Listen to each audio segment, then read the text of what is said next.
Gimana caranya menambah followers Instagram secara organik tanpa melakukan spam, tanpa pakai tools yang ilegal, tanpa pakai tools yang aneh-aneh juga, tanpa beli followers atau tanpa giveaway. Dan itulah yang kita bahas dalam video kali ini.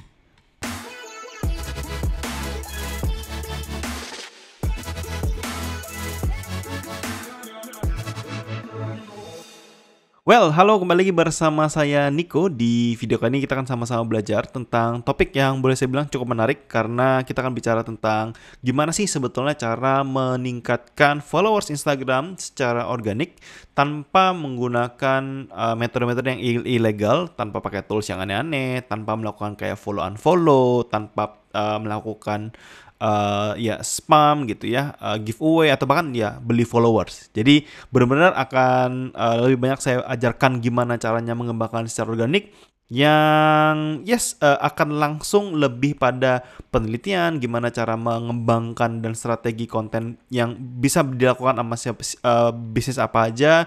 Even Anda sebagai content creator ataupun Anda yang ingin sebagai selebgram gitu ya. Intinya baik bisnis maupun personal gitu ya, tetap bisa menggunakan metode ini. Dan apa yang saya ingin sharingkan pada Anda hari ini gitu ya. Sekali lagi kita bicara tentang meningkatkan followers Instagram secara organik dan apa yang kita bahas gitu ya. Yang pertama yang tentu harus kita pahami bersama adalah sebetulnya dari mana sih sebetulnya datangnya followers Instagram itu. Nah, ini hal yang harus kita pahami bersama dulu. Karena tentu kita harapkan adalah followers yang datang ke kita adalah followers yang aktif. Di Instagram sendiri sebetulnya akan ada berbagai macam jenis followers gitu ya, yang boleh saya bilang kualitasnya tuh berbeda-beda. Kalau bagi kita yang mengembangkan bisnis seperti yang kebanyakan saya mengajarkan tentang Instagram, gimana caranya mengembangkan atau mendapatkan konversi penjualan, mengembangkan bisnis di Instagram, ya tentunya kita ingin followers yang aktif, yang benar-benar real gitu ya, orang-orang yang benar-benar bisa mensupport kita, membeli produk kita, membutuhkan produk kita. Jadi bukan sekedar cuman ya followers yang cuman angka saja. Jadi sangat penting sekali untuk memahami kualitas dari followers. Mungkin saya sedikit sharing bahwa kebanyakan dari followers yang mungkin gitu ya kita dapatkan dari metode-metode yang boleh saya bilang dalam tanda petik agak fishy gitu ya. Seperti misalnya follow unfollow gitu ya. Follow unfollow itu bagus nggak sih? Meningkatkan followers kah? Jawabannya tentu meningkatkan followers. Tetapi apakah kualitas followersnya baik? Jawabannya belum tentu. Kenapa? Karena kebanyakan orang yang fallback biasanya tidak, ya belum tentu gitu ya. Belum, saya nggak bilang semuanya, tapi mayoritas berdasarkan ya karena Anda follow, ya orang itu fallback. Tapi tidak ada intensi apapun dengan bisnis kita. Dia tidak tertarik dengan bisnis kita, dia tidak tertarik dengan apa yang kita sharingkan. Jadi ya benar-benar sekedar cuma fallback dan ya tentu dia akan support ya apa yang kita tawarkan, apa yang kita rekomendasikan seperti itu. Sama halnya seperti kayak giveaway, itu juga mirip gitu ya. Orang saat kita melakukan giveaway dan memberikan insentif pada orang untuk follow kita juga ya pasti dia follow bukan karena apa yang kita sharingkan, apa yang menjadi bisnis kita, apa yang mungkin bisa kita berikan kepada dia dan dia memang berminat kepada kita secara benar seperti itu. Artinya kita harus menyadarin bahwa kemudian kualitas followers yang baik itu seperti apa? Jawabannya tentu adalah yang datang dari konten. Jadi postingan-postingan yang Anda posting di Instagram itulah yang harusnya bisa mendatangkan followers. Nah, tapi pertanyaannya kemudian, kriteria pertama sebetulnya yang ingin saya lebih bahas gitu ya pada topik ini sebetulnya adalah ya followers di Instagram tentunya itu harus datang dari yang namanya non followers, itu udah pasti. Jadi hal yang juga menarik buat saya di Instagram adalah kebanyakan orang merasa bahwa saya udah rajin nih posting, jangkauannya juga oke, tapi kok follower saya nggak menambah. Kebanyakan yang saya perhatikan adalah mereka tidak peka bahwa postingan yang mereka posting selama ini itu ternyata yang melihat kebanyakan adalah followers mereka sendiri. Jadi bukan non-followers. Artinya begini, kalau kita posting di Instagram menjangkau sih, kita lihat ada jangkauan yang terjadi. Tapi kalau tidak menjangkau orang baru yang bukan followers kita, pertanyaannya adalah gimana caranya bisa ada followers baru? Kan yang lihat cuma followers kita kebanyakan. Maka kita harus sadar sekali lagi bahwa ya non-followers itu harus lebih besar daripada yang followersnya dari jangkauan ya akun Instagram kita. Nah, dari mana kemudian itu datang? Gitu ya. Jadi data di Insight Instagram juga memberikan data pada kita gitu ya, dari jenis konten yang Anda posting di Instagram, baik itu postingan feed, baik itu Instagram Reels, baik itu story maupun IGTV. Kita bisa melihat bahwa ada perbedaan yang cukup signifikan dari setiap jenis konten, di mana boleh saya bagikan dua jenis postingan yang sangat-sangat krusial sekali dan nampak sekali bahwa postingan feed post dan Reels, Instagram Reels lah yang paling banyak menghasilkan atau mendatangkan impresi dari yang namanya non-followers audience, jadi audience baru. Kalau Anda perhatikan di stories gitu ya, secara mayoritas itu diwakilkan dari followers karena gambarnya adalah biru muda bukan biru tua. Artinya kita sadar dan sama-sama harus tahu bahwa sumber impresi itu, sumber followers itu datang pasti dari non-followers, jadi audiens baru. Jadi postingan kita harus menjangkau orang baru. Nah, postingan yang menjangkau orang baru secara dominan di Instagram yaitu dari dua. Instagram feed post gitu ya, baik itu single image, carousel maupun video, dan juga Instagram Reels. Jadi dua itu yang paling signifikan. Tentunya dua itu yang akan Anda gunakan untuk mengembangkan akun Instagram Anda sendiri, seperti itu. Nah, kemudian kita bicara tentang optimasinya sekarang. Nah, hal yang harus Anda perhatikan gitu terkait dengan mendapatkan traffic atau menambah followers sendiri, Anda harus bisa memanfaatkan semua fiturnya. Nah, fiturnya yang saya akan bagikan kepada Anda sebenarnya ada 3 gitu ya. Pertama adalah Anda perlu melakukan namanya optimasi kata kunci di bio Instagram Anda. Ini yang paling dasar dulu. Biasanya saya akan saranin di awal sekali. Nah, salah satu cara gitu ya untuk bisa mendapatkan impresi secara konsisten di Instagram adalah ya dari pencarian Instagram itu sendiri. Jadi saat orang mencari di Instagram katakan kopi gitu ya, coffee. Kemudian muncul tuh di top account gitu ya, rekomendasi dari Instagram ya akun-akun yang ada mengandung kata kunci coffee-nya. Kalau Anda perhatikan, yang saya kotakin merah ada collabora.id. Kalau kita perhatikan di akun Instagram profilnya, Collabora ID adalah username yang tidak mengandung kata coffee, gitu ya. Jadi saat username tidak mengandung kata coffee atau kata kunci nggak ada masalah. Tetapi perhatikan bahwa nama Instagram atau Instagram name-nya itu adalah coffee shop, gig and lifestyle, di mana di dalam Instagram name-nya lah ada kata kunci yang membuat bahwa saat kita memasukkan kata kunci di nama Instagram Anda, itu akan sangat membantu sekali bisa meningkatkan followers Anda. Karena saat orang cari sesuatu tentunya akan muncul. Nah, kemudian yang jadi pertanyaan adalah kebanyakan orang gitu ya. Gimana kemudian caranya agar kita bisa muncul di atas dari pencarian? Nah, ini saya akan sharing sedikit insight buat Anda bahwa saat kita ingin muncul di pencarian pertama dari hasil pencarian atau kata kunci tertentu, jawabannya ada beberapa ranking faktor. Pertama adalah tingkat keaktifan Instagram kita. Jadi kalau misalnya kompetitor atau misalnya di dalam kompetisi semua orang sama-sama posting gitu ya, minimal ada yang posting misalnya 2 hari sekali, ada yang posting cuma seminggu 3 kali, Anda posting setiap hari 1 kali, maka Anda akan kemungkinan besar untuk bisa merajain di atas. Jadi akan rankingnya ke atas. Karena Instagram melihat bahwa keaktifan akun Instagram tertentu itu akan mempengaruhi urutan dari pencarian kata kunci.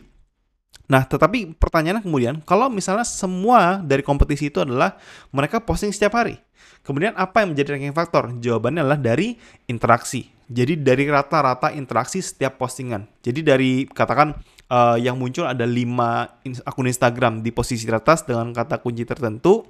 Ya katakan kalau kita perhatikan di sini ada collabora.id, ada fore.coffee, ada Tanah Merah Coffee, Oten Coffee. Semuanya sama-sama posting setiap hari. Kemudian gimana caranya kita bisa muncul di atas? Jawabannya adalah dengan cara ya kita bisa memanfaatkan gimana caranya kita bisa membuat postingan-postingan di Instagram kita secara rutin dan bisa mendapatkan interaksi lebih banyak dibandingkan kompetitornya. Kita nggak melihat bukan secara jumlahnya, tetapi secara proporsinya. Artinya gini, saat sebuah postingan dilihat 1000 orang dan mendapatkan interaksi 100, baik itu like, comment, share maupun save, ya maka kita bisa lihat bahwa interaksi akun tersebut 10%. Karena dibagi 100 dibagi 1000 yang lihat. Tetapi kalau misalnya ada akun yang besar gitu ya, yang mungkin followersnya bisa sampai ratusan ribu, misalnya seperti itu, yang saat dia posting jangkauannya bisa jadi 10.000. Tetapi 10.000 yang lihat ternyata 100 yang berinteraksi. Berarti kan cuman hanya 1% saja yang berinteraksi pada akun itu. Jadi tidak selalu di akun Instagram, tidak selalu bahwa akun yang besar itu selalu akan mendapatkan urutan teratas hanya karena followersnya banyak. Jadi bukan seperti itu cara Instagram bekerja. Instagram sekali lagi akan meranking kata kunci tertentu itu berdasarkan dari rata-rata interaksinya. Jadi semakin banyak atau kita semakin tinggi tingkat interaksi di akun Instagram Anda, tentu inilah yang akan mempengaruhi siapa yang ada di peringkat atas di urutan-urutan ya boleh dibilang pencarian kata kunci tersebut. Jadi sekali lagi pastikan Anda mengoptimasi bio Instagram Anda agar bisa mendapatkan pencarian ini. Karena sayang sekali kalau Anda nggak manfaatin ini. Gitu ya. Berikutnya, yang kedua adalah konten. Anda harus memahami bahwa konten itu memiliki performanya masing-masing dan tidak semuanya mendatangkan followers. Jadi Anda harus bisa mengidentifikasi konten mana sih yang beneran ada followersnya. Itu sangat penting sekali. Di sini saya kasih dua contoh gitu ya, postingan yang saya milikin di Instagram saya di @by_nico_julius. Kalau Anda perhatikan gitu ya, ada postingan motivasi dengan postingan edukasi. Anda bisa perhatikan postingan motivasi sebelah kiri, postingan edukasi sebelah kanan.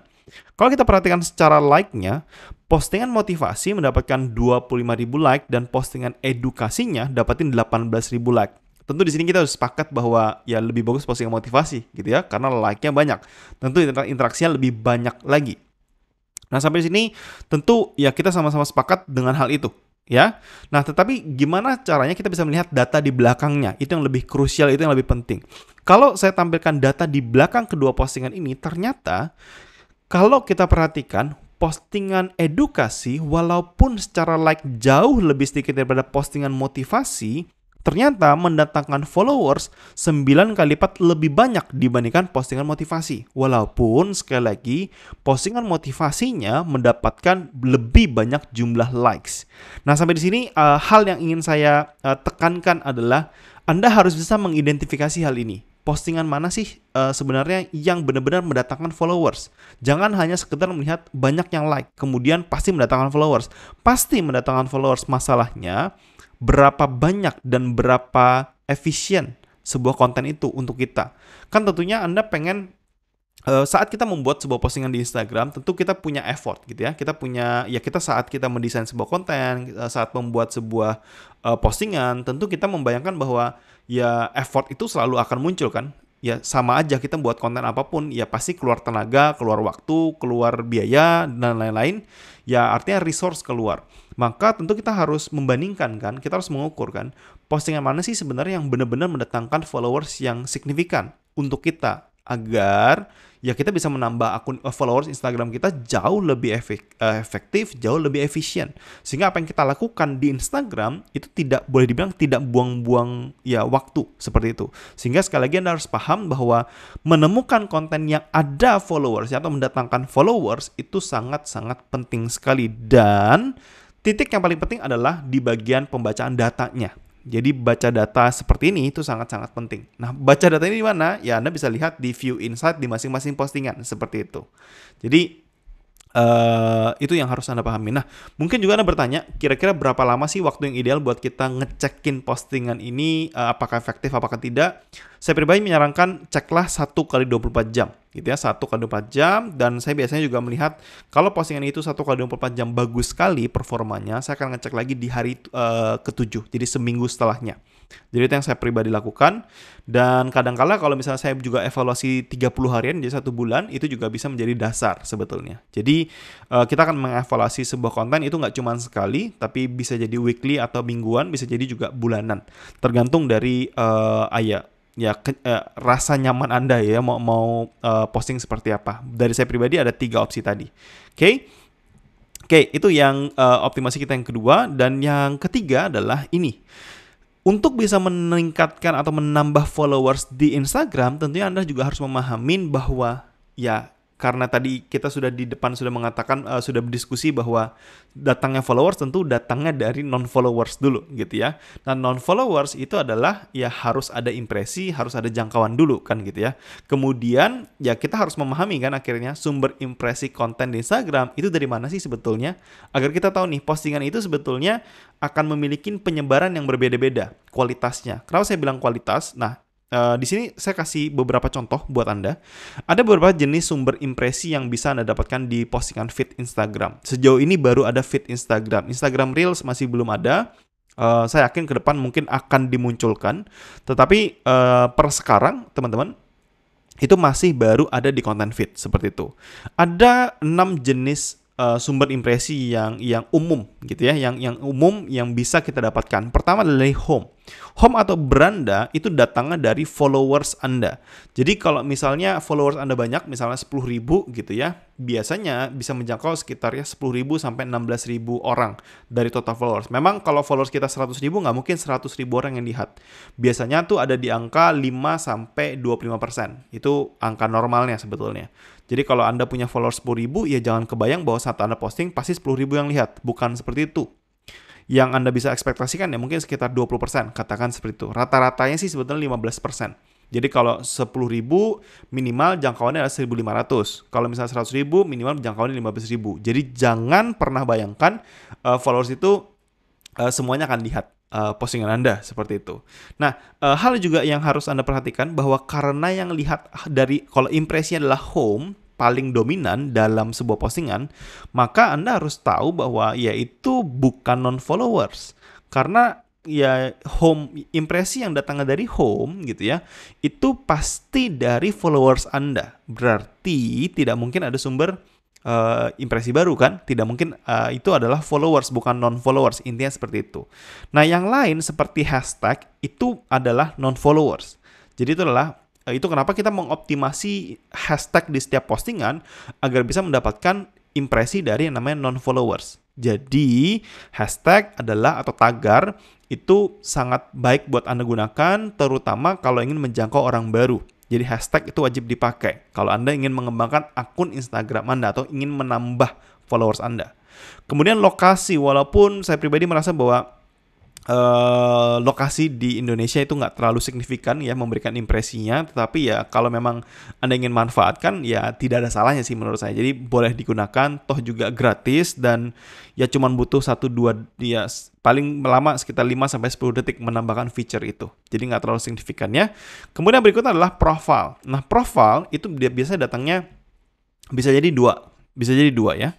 Artinya gini, kalau misalnya followers Anda yang ingat dengan Anda, dia bisa jadi berkunjung. Jadi misalnya dia udah lama nggak buka Instagram, kemudian dia baru buka Instagram, kemudian dia langsung ingat bahwa saya mau ngunjungin si Nico nih misalnya. Saya akan ngecek Nico. Tanpa saya nggak melihat postingannya di feed saya, tetapi saya ingat. Saat saya ingat, ya saya berkunjung ke profilnya. Dengan saya ngetikin manual bahwa saya ketikin by Nico Julius. Nah, saat saya berkunjung, itu namanya impresi dari profil. Nah, hal kedua, itu yang pertama gitu ya, jadi followers kita sendiri. Yang kedua adalah bisa jadi datangnya dari awareness atau brand awareness. Apa yang dimaksud dengan brand awareness? Jadi misalnya gini, Anda pernah masuk ke televisi misalnya. Anda masuk ke televisi. Di televisi kan tidak ada hubungan sama Instagram. Tetapi orang yang nonton televisi kemudian kepo dengan Anda, dia nonton televisi, dia lihat Anda, kemudian dia kepoin Anda ke Instagram. Nah, dia ngetikin Instagram Anda kan, dia kan nggak bisa lihat postingan Anda, tahu-tahu. Nah, dia ngetikin Anda, itu namanya brand awareness. Intinya adalah orang di luar sana itu kenal dengan Anda, tapi kenalnya bukan karena Instagram Anda, tapi kenal karena ya pihak luar, seperti itu. Nah, itu bisa jadi datangnya bisa jadi non-followers juga. Itu yang profil gitu ya. Nah, hal yang menarik yang ingin saya lebih highlight gitu ya, yang harus Anda fokuskan adalah di dua terakhir, yaitu dari explore jelajah dan others lainnya. Nah, saya akan jelaskan kepada Anda satu persatu. Explore di Instagram itu adalah halaman yang berisi gitu ya, postingan-postingan yang direkomendasikan Instagram kepada setiap usernya sesuai dengan minat mereka. Jadi kalau postingan Anda muncul di halaman explore orang lain, yang boleh saya bilang munculnya seperti yang saya kasih gambar di contoh gitu ya, ada impression from explore, jadi impresi dari jelajah. Nah, itu adalah jenis postingan yang sangat baik sekali, jenis impresi yang sangat baik sekali, karena di dalam halaman explore itu pasti adalah non-followers. Karena coba Anda perhatikan di halaman explore Anda, pasti postingan yang ada di sana adalah postingan yang bukan dari orang-orang yang pernah Anda follow. Pasti orang-orang baru. Itu kenapa saat postingan itu bisa masuk ke dalam halaman explore, itu adalah sumber impresi yang sangat baik, karena Instagram lah yang bekerja buat kita untuk mempromosikan postingan kita kepada user yang lain, yang menurut Instagram ya orang itu akan tertarik dengan postingan kita. Sehingga itu sangat penting sekali buat Anda manfaatkan. Kemudian pertanyaan adalah gimana caranya agar postingan kita bisa masuk di explore. Nah, saya pernah bahas di sebuah postingan saya di Instagram gitu ya. Kalau mungkin Anda pengen lihat, saya coba akan share ke Anda dulu deh, biar Anda nggak bingung ya. Saya coba cek. Oke, bisa ya. Anda bisa berkunjung ke Instagram saya di @bynikojulius. Postingannya memang sudah agak lama gitu. Saya coba bantu Anda untuk ngecek postingan yang mana. Oke, scroll lagi ke bawah ya. Ini memang sudah lama banget saya bahas, tapi masih relevan sekali karena tidak ada perubahan apapun gitu ya. Nah, yang ini. Jadi ada 800k impresi gratis dari Instagram. Jadi Anda bisa cari postingan saya yang ini, 800k impresi gratis kalau Anda scroll gitu ya.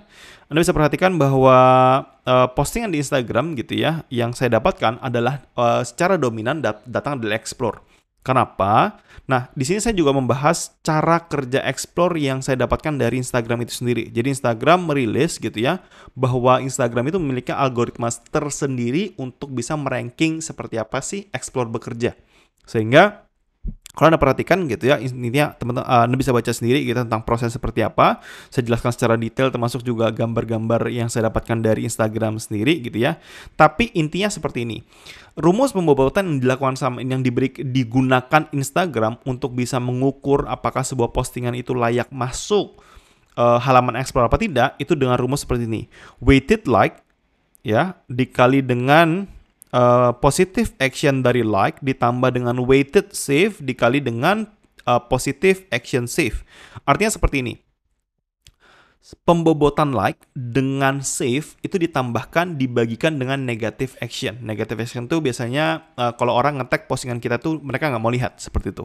Jadi intinya Anda bisa perhatikan bahwa rumus pembobotan yang digunakan Instagram sendiri adalah rumus pembobotan tadi dua, like dan save. Artinya gini, kalau Anda mau mendapatkan postingan Anda bisa masuk atau mendapatkan fitur impresi dari Explore Instagram, maka Anda harus fokus membuat postingan yang mendapatkan like dan mendapatkan save. Postingan Anda harus disimpan sehingga postingan Anda bisa mendapatkan explore seperti ini. Anda bisa kebayang bahwa dari 1 juta jangkauan postingan saya yang saya tampilkan di sini, 932 ribunya datangnya dari explore dan home-nya cuma 89 ribu, profil 9 ribu, other 45 ribu. Jadi sekali lagi Anda bisa perhatikan bahwa paling dominan gitu ya sumber impresinya datang dari explore. Itu kenapa sangat-sangat layak sekali buat Anda kejar gitu ya untuk bisa mendapatkan postingan Anda bisa dipromosikan Instagram di halaman explore-nya dia. Jadi itu kenapa saya bilang penting sekali. Dan yang berikutnya gitu ya tentunya adalah di others lainnya. Others lainnya tuh juga terutama boleh saya bilang kalau Anda masih kesulitan gitu ya untuk bisa mendapatkan postingan-postingan yang mendapatkan banyak like dan save, tentunya ya Anda harus ya bersabar gitu ya. Pelan-pelan Anda perlu mencari kira-kira mana sih postingan yang disukain sama audiens Anda, yang di-save sama mereka, sampai Anda bisa mendapatkan explore secara konsisten seperti itu. Anda perlu fokus dengan others atau lainnya. Nah, pertanyaan yang kemudian muncul adalah others lainnya itu datangnya dari mana sih sebetulnya gitu ya. Jawabannya adalah others itu mayoritas, saya nggak bilang semuanya gitu ya, mayoritas datangnya dari dua hal, yaitu share dan mention. Share itu bisa jadi share ke di dalam Instagram sendiri, bisa jadi dia nge-share ke temennya, bisa jadi dia nge-share di story dia, itu orang yang atau teman-teman mereka yang lihat itu akan masuk ke Anda, dan itu masuk sebagai other. Jadi tidak masuk di home, tidak masuk di hashtag, tidak masuk di location, tidak masuk di profile, tidak juga masuk di explore, tapi datangnya dari masuknya ke other. Jadi yang di-share ke story-story orang gitu ya, atau dia nge-share juga misalnya ke WhatsApp, atau Anda nge-share link story Anda ya, link postingan Anda gitu ya, ke LinkedIn, ke Facebook misalnya, atau ke YouTube misalnya. Jadi itu adalah sumber yang datang dari other lainnya.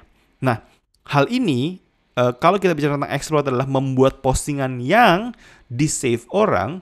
Kalau mau dapatin others, maka Anda harus membuat postingan yang sekiranya di-share orang. Ya itu hal yang harus Anda perhatikan. Jadi sekali lagi, sumber impresi itu akan sangat mempengaruhi sekali performa postingan, performa akun Instagram Anda. Saat Anda bisa mengoptimalkan, saran saya sih Anda fokusnya di 2 gitu ya. Gimana caranya bisa mendapatkan konsisten postingan Anda masuk di halaman explore Instagram. Yang kedua adalah dapat dari other atau lainnya, di-share orang. Jadi buatlah konten yang di-save orang, buatlah konten yang di-share orang. Saya sangat bisa menggaransi akun Instagram Anda pasti cepat akan sangat bertumbuh. Dan apa yang saya ajarkan kepada Anda sebetulnya bukan sesuatu yang sekedar cuma teori. Ini semua saya juga buktikan kepada Anda. Anda bisa lihat semua data-datanya real gitu ya. Anda melihat juga apa yang saya bagikan bukan sekedar tools yang mungkin ya saya suruh Anda install, kemudian Anda suruh follow orang dan kawan-kawannya gitu ya. Ini benar-benar murni dari strategi yang sudah terbukti dan tentunya sesuatu yang sudah proven. Artinya ya saya sudah buktikan, Anda bisa lihat datanya, Anda bisa coba juga, Anda bisa juga melihat apa yang saya bagikan itu berdasarkan data-data real, termasuk gimana cara Instagram bekerja berdasarkan ya data Instagram itu sendiri dari press release mereka. Artinya apa yang saya ajarkan kepada Anda adalah metode yang works, or metode yang legal, metode yang long last. Anda nggak perlu mikirin ya harus ganti aplikasi apa lagi, atau Anda takut di-ban Instagram karena Anda pakai tools-tools yang aneh-aneh atau menggunakan metode-metode ilegal. Jangan seperti itu. Perlakukan Instagram ya saat Anda pengen mengembangkan bisnis Anda. Karena jangan Anda bermain Instagram, ya saya nggak bilang bahwa bermain Instagram ya buat happy-happy, salah seperti itu. Tapi saat Anda pengen serius membangun bisnis melalui Instagram, dilakukan dengan serius seperti itu. Jadi kurang lebih itu yang bisa saya sharingkan pada Anda. Semoga Anda sedikit banyak bisa mendapatkan insight gimana cara menambah followers Anda di Instagram secara organik tanpa melakukan spam, tanpa melalui giveaway gitu ya, tanpa melalui aktivitas-aktivitas ilegal. Dan kalau memang Anda punya topik atau Anda punya pemikiran sendiri gitu ya, saya akan sangat senang sekali saat Anda menuliskan komentar di bawah. Dan kalau memang Anda punya topik request tertentu, Anda juga bisa tulis komen di bawah. Dan sampai jumpa di video-video yang lain, dan sampai jumpa, salam sehat.